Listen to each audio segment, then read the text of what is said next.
Well, and think about how tooling has advanced so much with mixers, right? Right. I mean, it's just changed rapidly and it continues to change. Yeah. But this is an area that we're like we really desire to like kind of keep stagnant and like, oh, we just want, no, it's this way. And it's interesting what you said, Nick. Most people I talk to who are pretty sternly against the idea of soundscape usually comes from a place of ego of like, well, this is going to mess with my sound. Right. I think it's just challenging us to reconsider what is our actual role in this. Totally. Well, and this is why, I mean, my analogy, I always go to it. So Nobby's mixing tool in an arena with Liam Halpin, who's a great system engineer on big D&B SL series PAs. They want blunt force trauma. Yeah. That's the goal. That's what people buy tickets for. And that's the band's goal. Yeah, totally. That is not a soundscape conversation. Yeah. And that's fine. Yeah. We still make big PAs that go boom.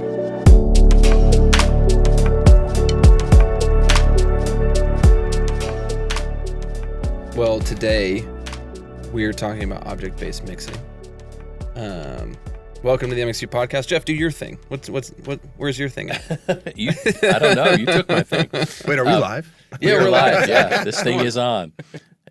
Well, hey, everybody. Welcome to the MxU Podcast.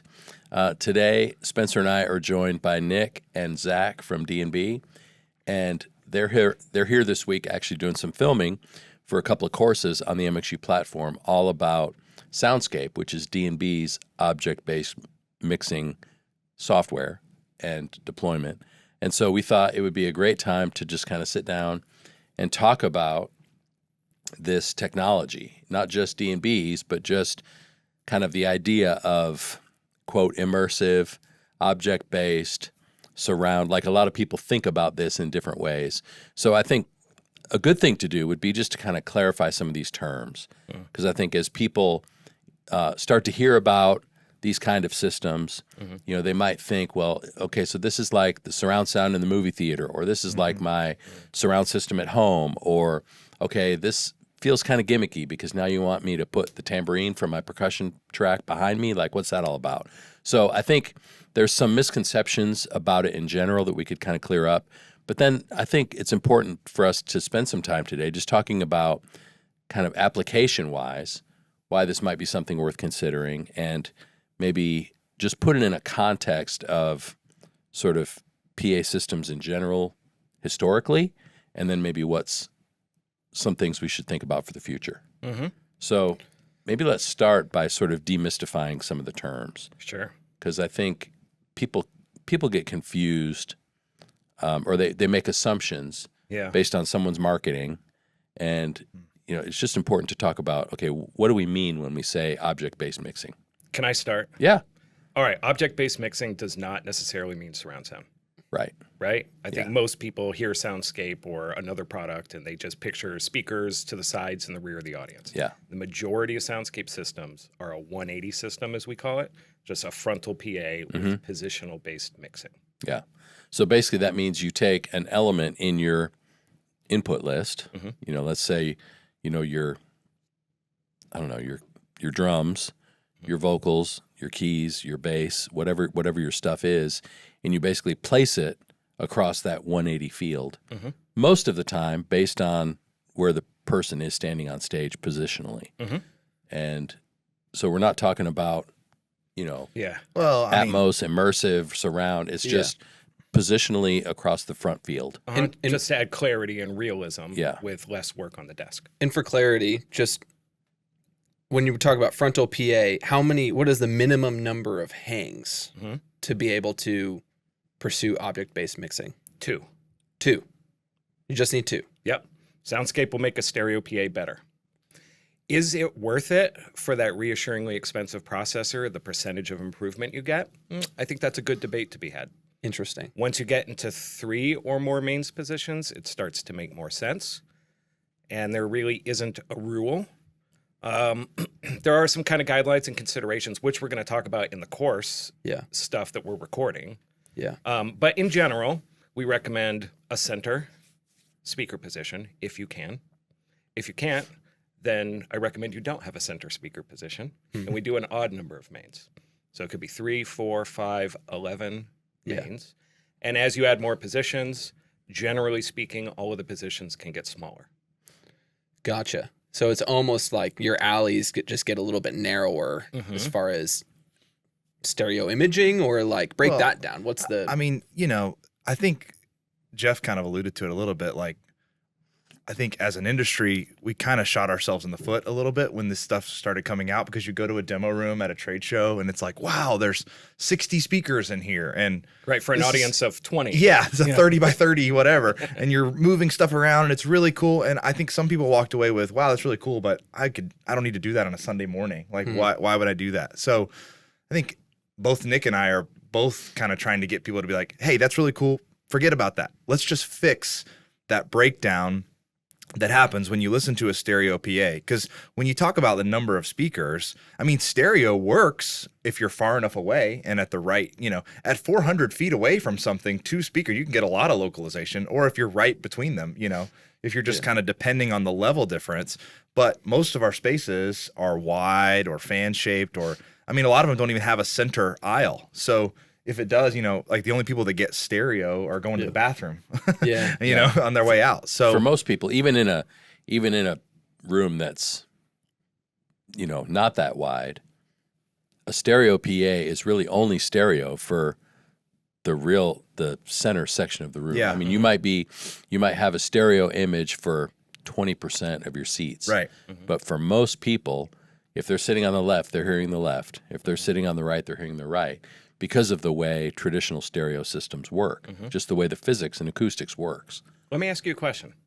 If you're mixing a show and you get to pick where front of house goes and it's a stereo PA, do you choose to be on center or off center? I usually choose to be just a hair off center. Because being perfectly center is a false representation of what the majority of the audience hears? Yeah. Right. And depending on the system tech, depending on the deployment, dead center, you might have some lobing in the sub energy, a little more of a power alley. So I don't want to be deceived by that. So I'll typically be a little off center. So the primary idea behind the object-based mixing with Soundscape is to eliminate that anomalous region. Yeah. So that no matter where you are, you're getting a more similar experience to all of the other seats. Yeah. See, that's what's kind of broke my brain. Because originally, I'll be honest, I was just like, it's just like we're mixing in surround now. Yeah. And I think that's still, frankly, guys, for those who have heard about object-based mixing, I think that's what they think it is. Right. And that's why it starts to feel less impactful for people as they consider it for maybe strengthening or making their weekend better, or less distracting, more importantly. And I think that every time we have this conversation, you guys are like, stop talking about like surrounds and stuff. Like, like modeling rooms and stuff, like so on and so forth. Super fun. And mixing in surround is super addictive. Yeah. So like, don't get me wrong. It is very fun. It's fun, but like, is that really the problem you guys are trying to solve with Soundscape? So let's talk about tuning a traditional PA. Okay. Right. So we take all of the, let's call them auxiliary zones, front fills, underbouks, overbouks, box fills, outfills, all of these other zones. And we try to add electronic delay to make them be coherent with the primary source, which is the main system. So far, so good. We pull out our smart mic, we add some delay in the amp channels or the processor outputs. I think when you say that, people think of like, a big room with lots, but anything other than just 2 speakers, you're doing this. Time Some kind of front fill. Right. You're time aligning your subs to your Right. mains, your front fill to your main, whatever. Yeah. Now, the next step, the like ninja trick for system engineers used to be, well, instead of timing everything back to the main, I'm going to time everything back to the main, and I'm going to time the main back to the stage. Right.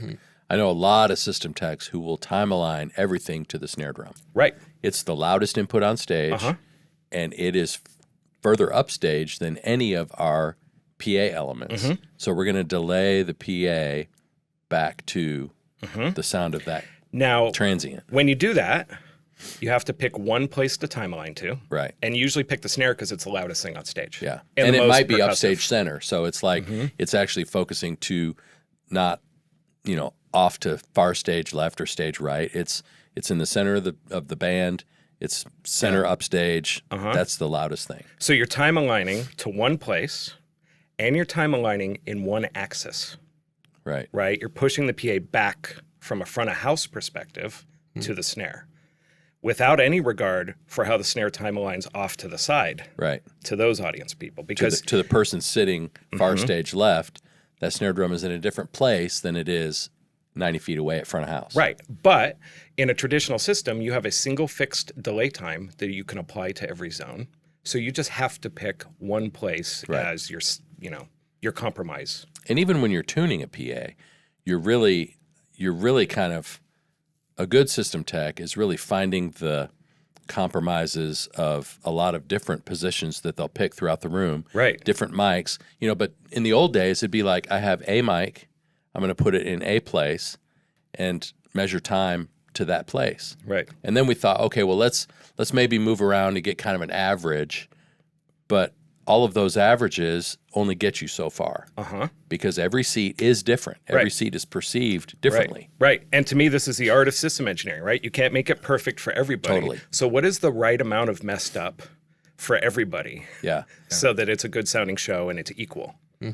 Now, soundscape with end-scene and object-based mixing, when we place a sound object, we are time aligning the entire PA in multiple axes, front to back and side to side, for that musician, separately from all of the other inputs of your input list. Yeah. So we are acting as a system engineer in multiple dimensions, but dictated by our show as it changes, not having to make one generalized assumption or compromise. Okay, so you just blew some people's brains. Yeah, mine included. Yeah. But the idea, and this is what makes, and we're not here just to talk about soundscape. But while we're here. We make speakers too. No, I'm just kidding. While we're here, though, I think, when about a year ago, I was in Germany and got to see the demo from the guy who actually built the thing. And you talk about your mind being blown. I mean, it was...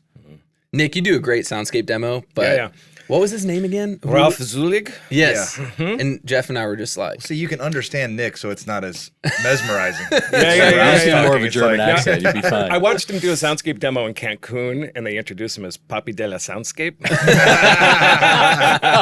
So that's my new guys get nickname That for might be him. the best nickname ever. I think an airbrush T-shirt is in order. That's funny. But anyway, what I was going to say is, you've heard about Soundscape, you've heard about Elisa, you've heard about Constellation, you've heard about other,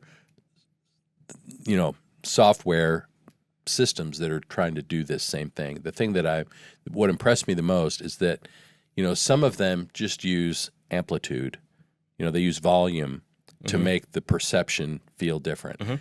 What's crazy to me about the processor for Soundscape is that you use volume and time, volume and delay to make these differences more coherent.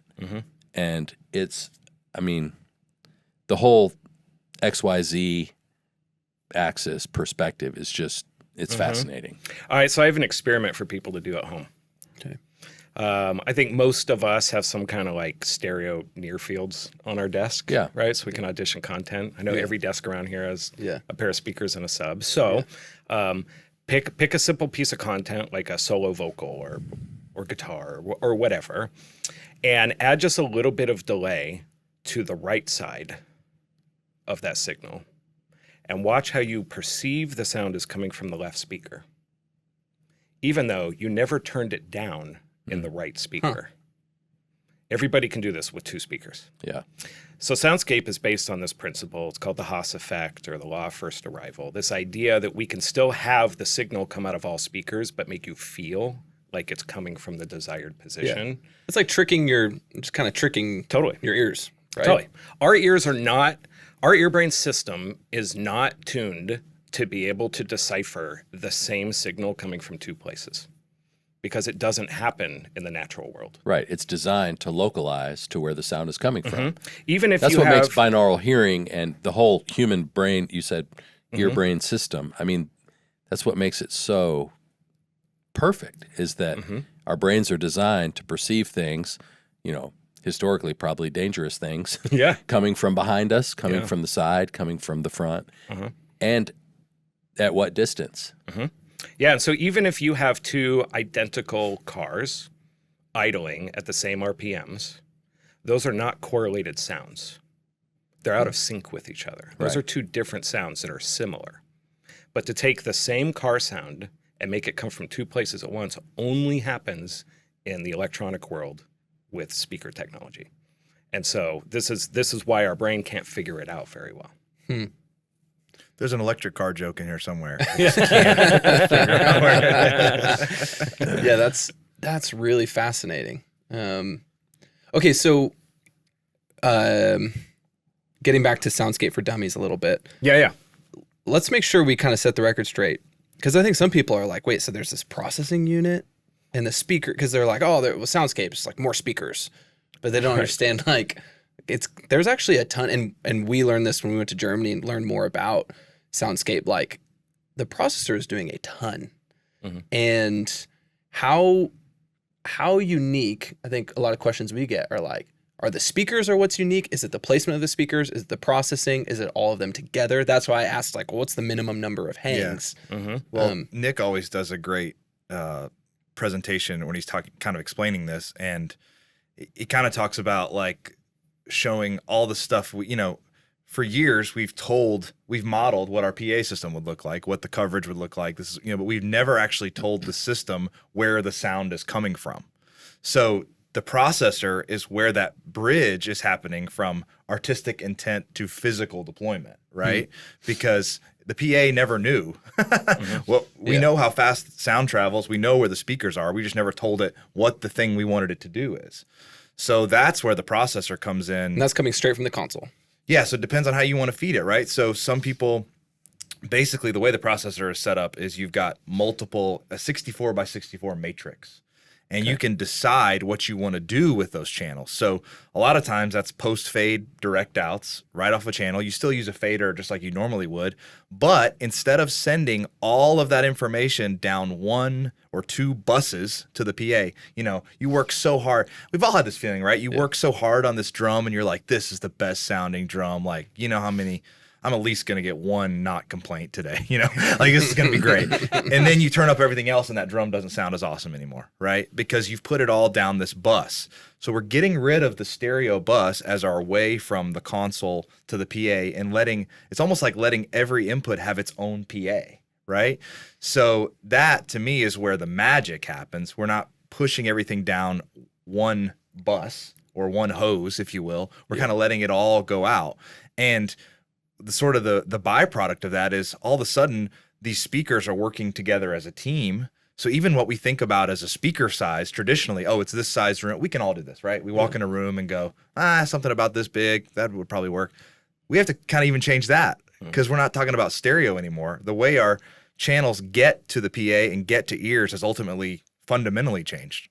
So the stereo bus just goes away. I mean, you can still use it for something else.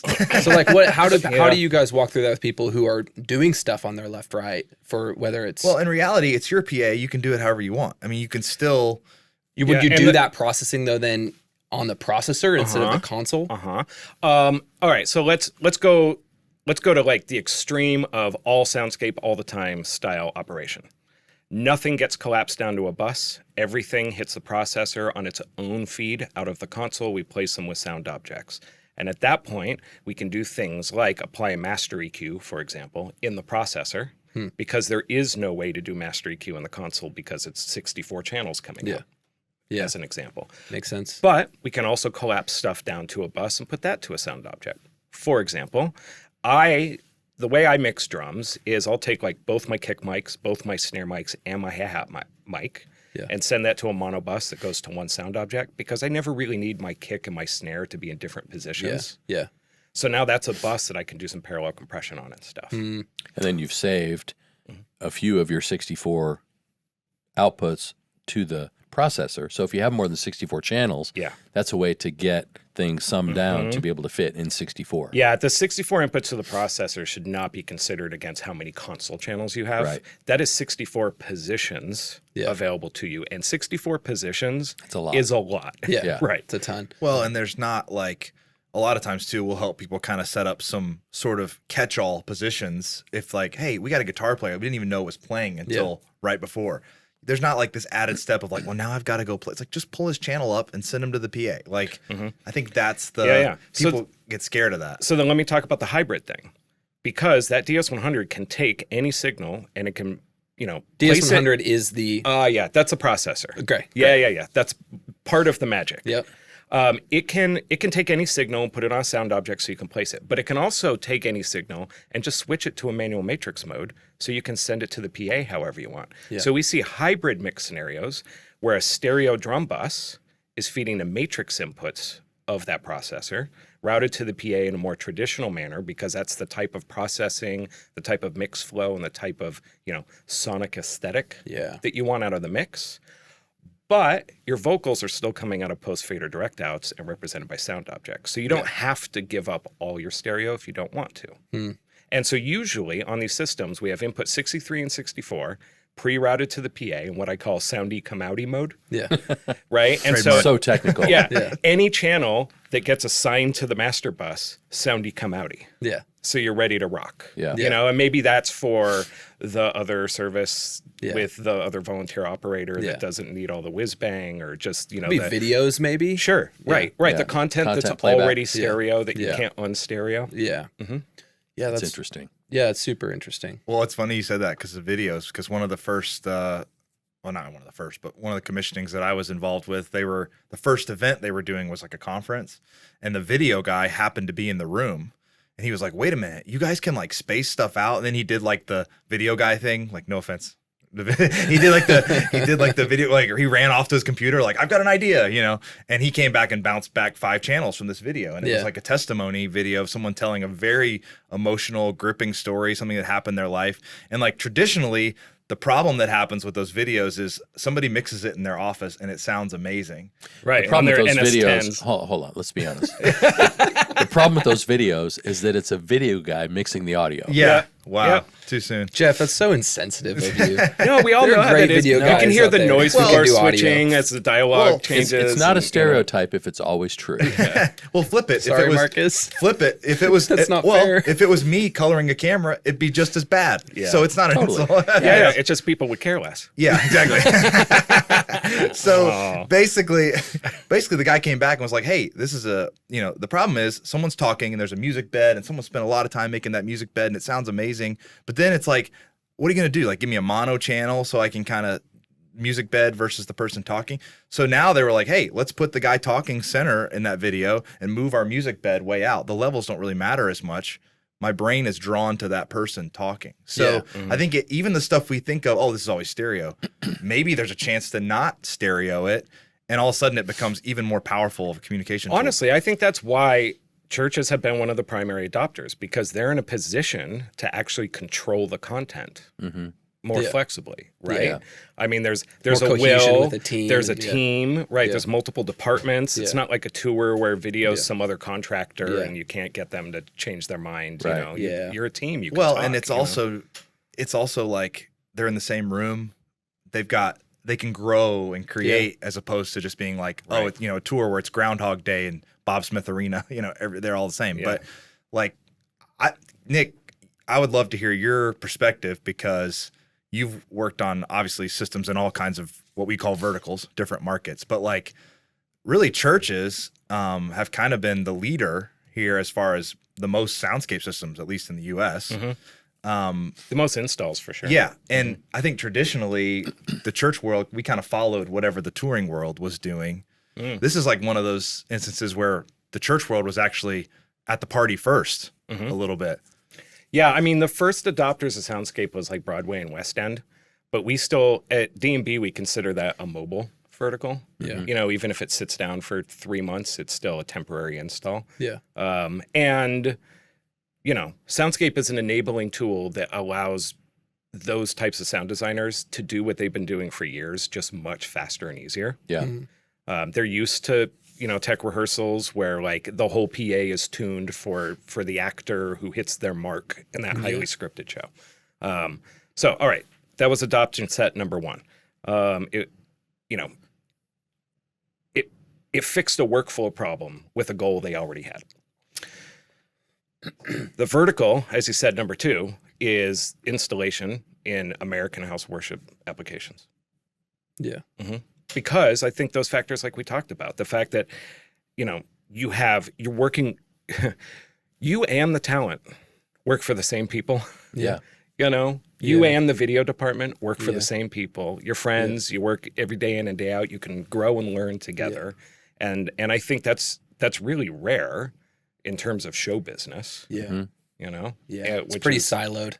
Right? Typically. Yeah. And we've been really fortunate too. I mean, I think of people like Mike Smith, who basically started his own Facebook group of soundscape users, and now it's like bigger than the D&B one, So like a lot of these people in the church community are so open-handed. Yeah. And that for, obviously, and look, I mean, I started out being behind a console because an old guy at my church let me, so like that's always been the thing, like being open-handed with your time and your talent. And like, it's really cool to see that go from not just being open-handed to letting people serve, but also these churches that have this kind of enabling technology that are maybe kind of the first ones to the table are being open-handed with how they're using it and giving people ideas. And it's not just, I feel like that's like one of the things that's maybe the most excited is there hasn't been like any gatekeeping, like, well, this is how we do it and this is our secret sauce. It's like, man, let me show you my console. Like the church world is so open to that. I mean, just to call it out for contrast, theatrical sound designers aren't like that typically. Yeah. They're competing against other sound designers for work and awards and stuff. And so I'm not faulting them, but they're not. I mean, it is rare. In this world. Yeah, and it's the same thing that we, I mostly work with church projects, and it's the same thing that I'm trying to communicate to the rest of the people in our team is like, when you're making a decision for a PA for a church, there is no ticket sales, right? Yeah. So like there's no profitability, or we're going to get better acts. We're going to get all the kind of selling points we have for like traditional performing venue. Oh, this is good on a rider. This is so none of that. It's like it's all about communicating and kind of breaking down that barrier from the platform to the seats. So along those same lines, like to see that same thing happen across the community with this tech is really cool. That is cool. One of the things that is sometimes problematic in a house of worship setting, especially if you have a big line array stereo PA, people walk in and their assumption is, wow, that looks really loud. And one of the things about soundscape to me that's always fascinating is because of the sort of distribution of the speakers across the front, you can get away with a lot shorter line length if you are in a line array deployment, or just a series of point source speakers. So you take away the sort of intimidation of this sort of this must be loud. Yeah, factor. before you even hear it. Right, before you even hear it, it looks loud. And then because of that shorter line length distributed, sometimes you get away with a lot fewer speakers.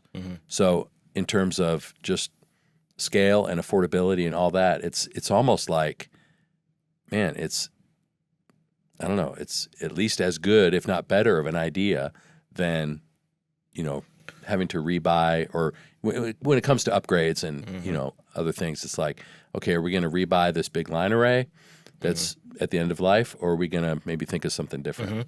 I mean, I've seen people take their existing big left-right and just buy some more rigging parts and redeploy it for soundscape. Interesting. And in general, I think most of the advanced soundscapers like myself, we generally agree that like whatever the PA was without soundscape, you want to start with 2 series sizes lower with a soundscape version. Yeah. Your mileage may vary. Every room's different. Yeah. And then the only real cost increase we were regularly seeing, unavoidable cost increase, would be like additional amp channels for front fills. Because in soundscape, each front fill wants a unique DSP path instead of being paired to speakers. Yeah. And that has been interesting to see D&B's, kind of methodology change, because all of a sudden we saw a huge need for what ended up being the 5D amplifier, which is a half rack space built-in Dante 4-channel amp that you can buy 4 of them for the same cost as you used to be able to buy one 4-channel amp. Wow. And you needed a Dante interface for it. So that it only really works in the smaller speakers like front fills and underbouks and all that stuff. But that was the missing piece cost-wise for that hurdle. Yeah. So that kind of re-equalized front fill and underbouk zones and all that stuff. Interesting. Well, to me, in terms of just the sound of the thing and the impact and effectiveness, moving objects around and providing sort of space for everybody to live is one thing, and it's great. But the thing that's most compelling to me is what it does to a solo vocal. Because in the demo, the most mind-blowing piece is, if you're standing on the left side of the room and you play a traditional stereo solo vocal and you ask people in the room, where is the sound coming from? Everybody points to the speaker closest to them. If they're in the left or the right of the room, where do you hear the vocal? You have your eyes closed. It's over there because I'm standing on the right side. Mm-hmm. It's over there because I'm standing on the left side. Right. And then you put that same solo vocal across a soundscape deployment and you say, where is that vocal coming from? And everybody in the room points to the center. Mm-hmm.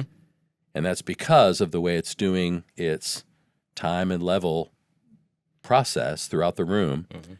And so for a person who is in a church that is 60, 70% spoken word based content, having that vocal localized to the exact center of where they're looking is so compelling. Well, and not only that, you guys spent a lot of time on this podcast talking about the elephant in the room, which is the volume war. Yeah. Right?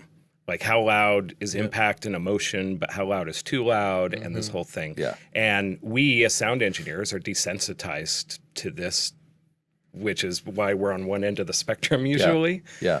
But like how much of this is people walking in and not being used to being in front of a PA, hearing it disconnected from what they're seeing. Yeah. It feels jarring on top of it being amplified. And this is why Broadway loves it, because Broadway's whole goal is to make you convinced you're hearing a show and not the show through a PA. Yeah. That is their whole thing. Yeah. And so to be able to like convince you you're actually looking at someone who's speaking to you and hearing that person speak to you makes it feel less loud. Yeah. It makes the snare feel less loud when you're time aligned what's coming off the stage. I remember the first soundscape commissioning that I went to, the first Sunday service, there's the front of house feeling that you have. It's like, here come people to complain, here it goes. It's like, here's an older lady. She's got to be coming to complain, like brushing up on my I Love Lucy references. Like, how can I relate to this lady? Like, so it's just like, think you of got something. some explaining to do. Yeah. There's a lot of jokes there. But so she came up and she was like, guys, the sound system sounds great. It's like, okay, where's the catch? Where's the butt? Where's the she was butt? like, why is the drummer playing so loud though? He is so loud today. He's just really hitting those things hard. And we're like, she thinks the drums are loud. Right. She doesn't know that we're pushing the fool out of this thing in the PA, but she localized to the drum set. So we're like, great, we just sent all these people to complain up there, The first time I mixed a wild. show on Soundscape, there was a jazz band, a full orchestra, a choir, and actors with headset mics, like 16 of them. Oh, and some surround sound content. It was a handful. In retrospect, probably not the first time I should have tried this system. But one of the things I found, like choir mics are like impossible to mix in just about any environment other than choir by itself, right? Yeah. And I found myself, with my, I was like 8 or 12 choir mics, like pushing them up by 12 dB and pushing them down. 12, like a 24 dB range. And I was like, I'm having a hard time figuring out how much of this I'm mixing. Yeah. Because it it felt like the choir. Yeah. And it kind of got to the point where I'd push it up so high, I'd be like, oh, I just realized that's incredibly loud. Yeah. But like someone's I shirt was rustling. like reaching for the sound of the PA and it just never felt like the PA and it was weird. That's interesting. Yeah, I think people who have had to use volume to kind of overwhelm or create impact or have this feeling of presence or whatever the words are, like those are the folks who are, it's going to be a bit of a struggle to dial that back because we just assume the best way to get a good sound, the best way to feel that thing is to is to feel it, and it's got to be loud in order to do that. Yeah. But I think to your point, like most people walking into a church on a Sunday morning at 9:00. Right. When was the last time you went to a show at 9 a.m.? Yeah, it's like Pretty wild. do we really need to just pound them over the head at 98 A-weighted for our 20-minute worship set? I mean, I think that's a challenge to me because Especially when it doesn't sound good. I love it loud. Yeah. Like Yeah. I like mixing loud music. Yeah. But most people, especially if it doesn't sound good, Yeah. Right. especially if there's not a lot of talent coming from the platform, Yeah. Yeah. why do we want to turn that up? No, but that's another discussion altogether. But Yeah, more clarity isn't what we need. no, it's just going to expose the flaws. Yeah. But I think, like, I don't know, man. You know, if the band can be impactful at 88 dB, Yeah. it's probably better. So I mean, I don't say 88's better than 108. I'm just saying, like, Yeah. if we can get away with, Yeah. like, can we have this thing really punch and hit us at 92 Right. versus 98? Right. That's a pretty good result, I think. And this is what has sold me about Soundscape. Like when we start having this why discussion for the church, because I think if we don't have that discussion, if we don't stay at this level, it won't click for people. Because they'll just be like, oh, this is like, You're just trying to sell me something. yeah, Apple came out with spatial audio on the AirPods, and now I'm supposed to buy those, and now I'm supposed to buy this PA too. Yeah. It's like, it's not that. And we have to recognize, even if you don't have soundscape technology in your church, and it's going to be a while before you can do that, you got to understand that this conversation still impacts how you mix in mono or stereo. Yeah, totally. Because our job, and we say this at MxU all the time, like our job, if we're doing our job well, we're invisible. Right? We're trying to help people engage with an experience in the church that happens to be the gospel of Jesus Christ coming from the stage, the gospel being taught. And there should be no distraction in that experience. Yeah. People should be able to hear the voice clearly. They should be able to engage with the worship and not be distracted. And I think what we're doing here is we're seeing technology take one step towards making that more possible in a live venue. Yeah, and with Soundscape, I wouldn't use the word invisible. I would say transparent. Yeah, it's a good like word. There's this, like you alluded earlier to the sort of, traditionally there's been this impediment between the stage and the seats Yeah. in terms of, not impediment, but just, okay, we're on the stage and we're going to force you to hear what we're doing Yeah. really loudly. Yeah. And it's and to me, Soundscape just makes all of that go away in a more transparent way. But I think it's a conceptual discussion about what your goal is Yeah. and how you fit into the production. Yeah. Because people always ask me, who is Soundscape not for?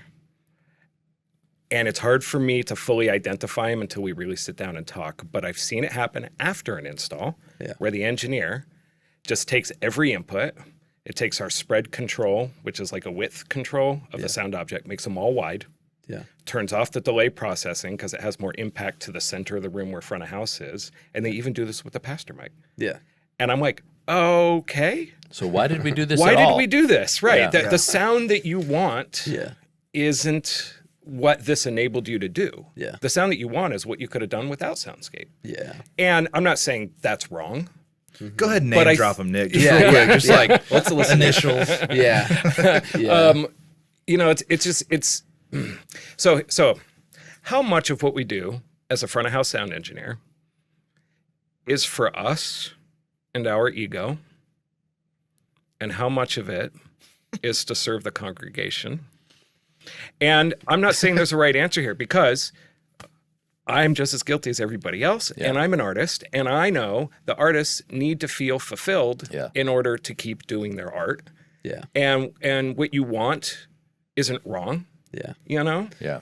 That's But it is a worthwhile question. And it's a Yeah. question that we have to ask. Because I think some people, because I've been in an environment where there was a Soundscape deployment, and I was with somebody, and they looked at the screen for the objects, and they're I don't remember the exact comment, but it was something like, okay, so now we just paint by numbers?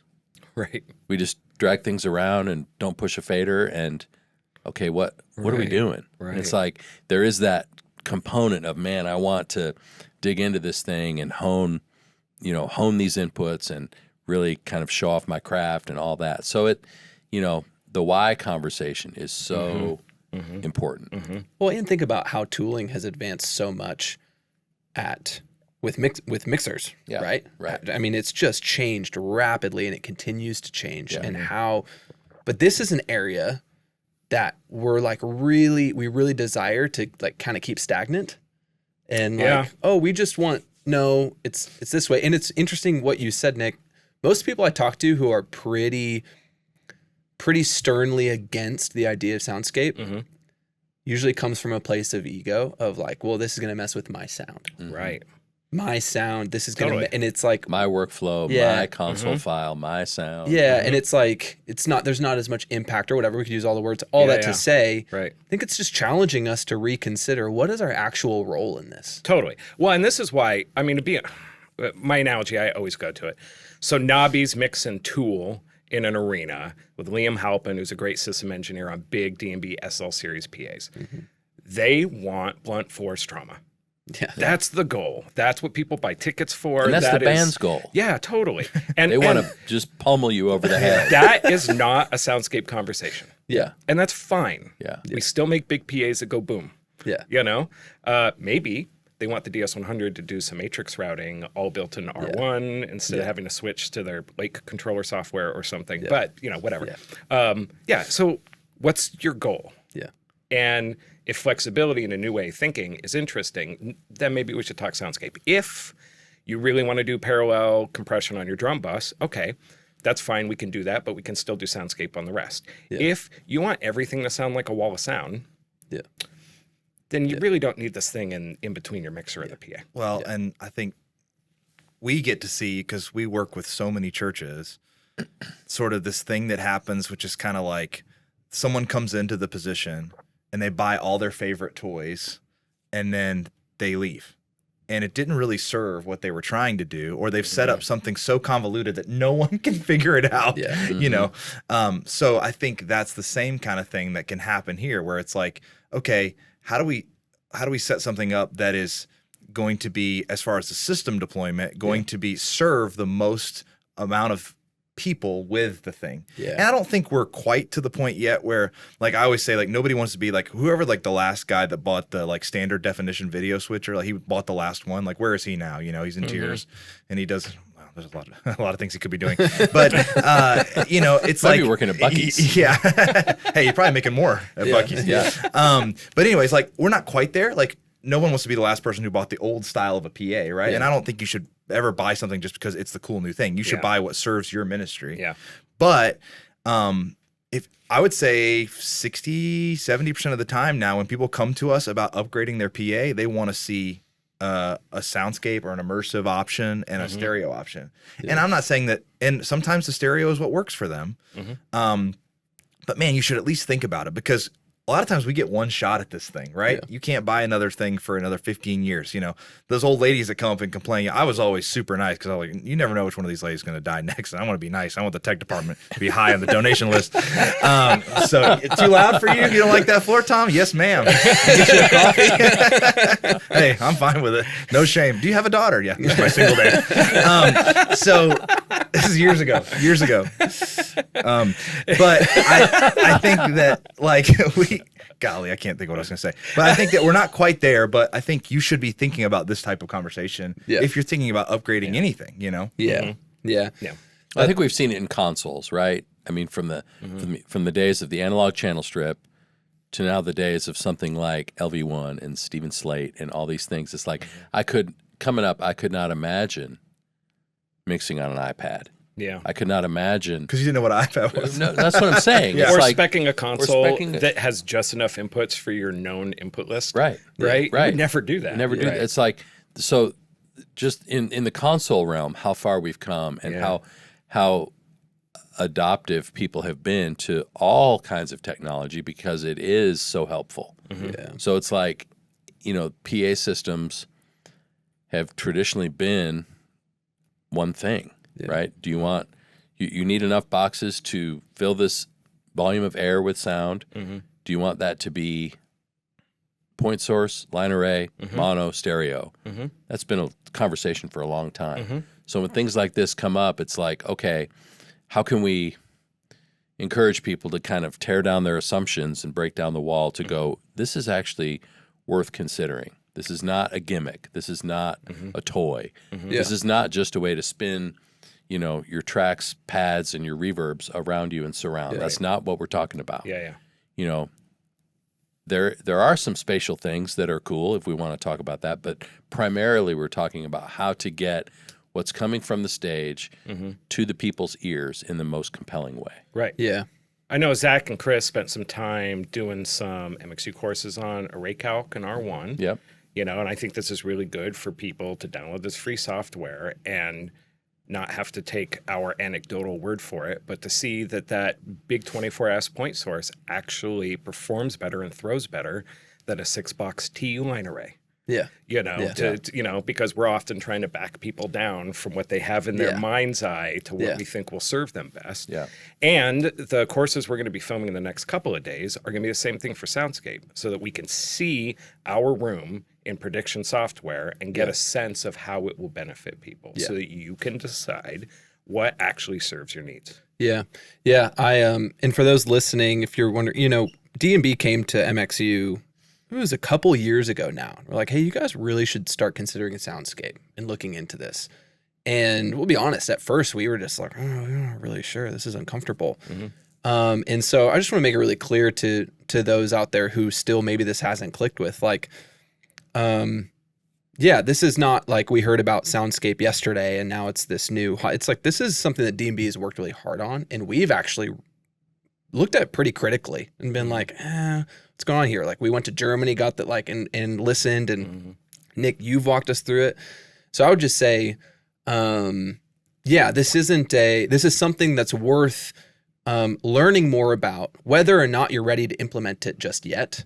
And also just understand that this is this conversation is not just about Soundscape. It's revisiting kind of the why and how we are deploying loudspeakers to serve this experience we're trying to build. Well, I think your Soundscape system here is fitting for you guys being a thought leader and having flexibility. Yeah. Even though the majority of the time you're sending stereo content to the PA routed manually in a traditional manner, because that's the content needed by the audience most commonly, because most systems are some version of dual mono or stereo or whatever.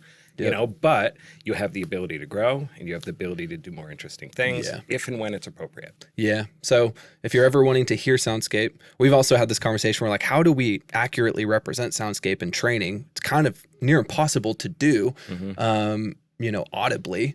So if you're ever wanting to actually experience this magic, come to MxU. We've got a Soundscape system that is waiting for you to listen to. Well, and now we've got almost 40 churches or so online with Soundscape. So there's even more coming this year. It's always, when you work at a manufacturer, there's always this sort of like timid, like you kind of get scared, like, oh, hey, where's a church I can go hear this? You're like, oh gosh, I hope this guy knows how to mix, It's like what you're listening to is the mix and the lack of the tuner, not me, like there's nothing to do with me. But we have those. We also have a space in Asheville. We have a space in Long Beach, California, where people can come. I think where the magic kind of happens a lot of times is people bring in their own tracks and they have stuff they're really used to hearing and they go, oh my gosh, I've never heard it do this. And it's kind of changed, Nick, I think you would agree, it's kind of changed some of the clientele that we have coming to our demo rooms. Because now we have like executive pastors and music pastors and stuff coming along to a demo and actually getting excited about something they considered utilitarian before. So, churches are so quick to invest in people for the mission, but they kind of see this stuff as utilitarian. It's not an investment. It's just a sunk cost. We got to buy this. But now people are like, wait a minute, what we could do with this actually helps us break down barriers, helps us accomplish the goal of connecting with people. And all of a sudden it's changing who we're talking to. And honestly, sometimes we're not we start talking about delay times and we get excited about processors and then you lose them. It's like, no, forget about that. Like, what about just the guy sitting in the corner of the room? You're trying to buy 5 more minutes with him not thinking about football that afternoon. Like, if he could connect to you because he hears and sees you at the same time, and that's kind of where the magic is. So speaking of the executive pastor, just take 2 minutes, and because I know everybody's concerned about cost and stewardship and all those kinds of things. So let's just break it down in terms of soundscape versus a traditional thing and how to think about it in terms of stewardship. Yeah. I mean, I think if you're just looking at kind of trying to price out a system, Nick kind of alluded to earlier, you can always scale down the speaker size for what we would have done with stereo, because we're not asking this one speaker to do an entire side of the room. All the speakers are working together as a team. So the cost savings that happens there is good, because you're going to need that savings to buy the processor to make all the magic happen. The other thing cost-wise, I also always tell people, like, look, buy the PA for what you're going to do 51 and a half weeks of the year. If you got to bring in some extra subs for that one thing, there's this thing called rental houses, and they have this stuff. Why are you or we have some of our churches that have soundscape systems that have just a 180 system, but you know what? We do a Christmas thing, and it'd be really cool to do some surrounds. Cool. Rent them. Yeah. Open up the file. You've already got the infrastructure to do it. So I think the cost if you kind of go, okay, what's it cost? We want to go 360. We want to go all the way. You're going to start to get into some sticker shock. Yeah. I mean, look, buying a PA now, you get the sticker shock. If you would have bought a PA in 2019 from anybody versus now, all the cost. I mean, the cost of wood has gone up 400%. Yeah. You know? So I think. Especially when you used to get wood from the Baltic states. Yeah. We had to start our own island. It's a whole thing. Yeah. But I think that the cost of everything has gone up, but you're going to get sticker shock if you go in and go, let's just go, I don't know what the appropriate term is, but let's go something to the wall, to go all the way. But if you kind of look at it and go, what are our goals?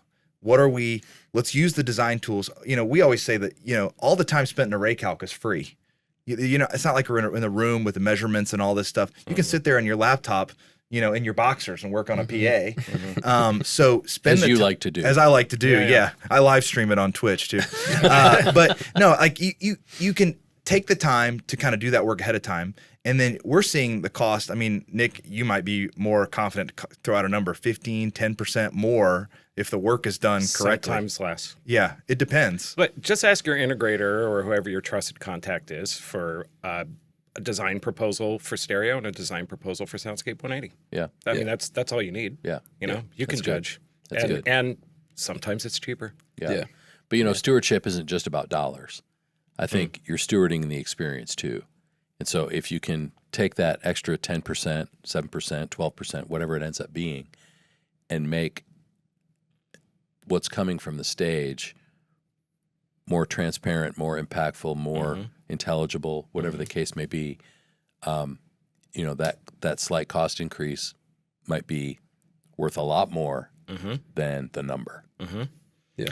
And so far, we've made the assumption that people are at the level of being a D&B customer, right? Yeah. A lot of your viewers aren't. Yeah. Let's be honest. Yeah. Right. There's a lot of people, early career, early new churches, trying to get their feet under them. They're scrappy. Yeah. Right. Yeah. Scrappy. Exactly. I would still encourage you to watch the Soundscape courses and the Array Calc and R1, because I think the things that you can learn on how to better apply what you already have. Yeah. There's still value there. That's 100%. Even though we work for a manufacturer and we speak a D&B language, the concepts are universal. Yeah. That's great. And, I always encourage people just to learn some of these, Array Calc, other simulation software. So when you do get your chance to buy something, someone can't come off the street and sell you a bag of goods because here, look at this pretty red picture. Like, okay, what am I actually looking at? What are these SPL about? So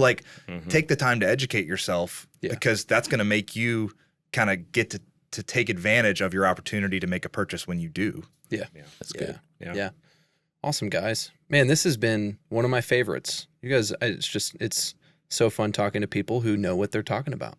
So is that not normally happening for no, you? No. That's a standard we like to keep. Yeah. That's a standard we like to keep around here. But man, it's just really, it's cool. I know you guys are really passionate about this, and it bleeds through everything you do, and it frankly has caused us around here to be more passionate about the subject, which is why we're talking about it today. Yeah. So groovy. Should we shoot some videos? Yeah, we should probably Go actually get some stuff done. Yeah. This is good. Let's do it. All right. Well, thanks for tuning in. We'll see you next time.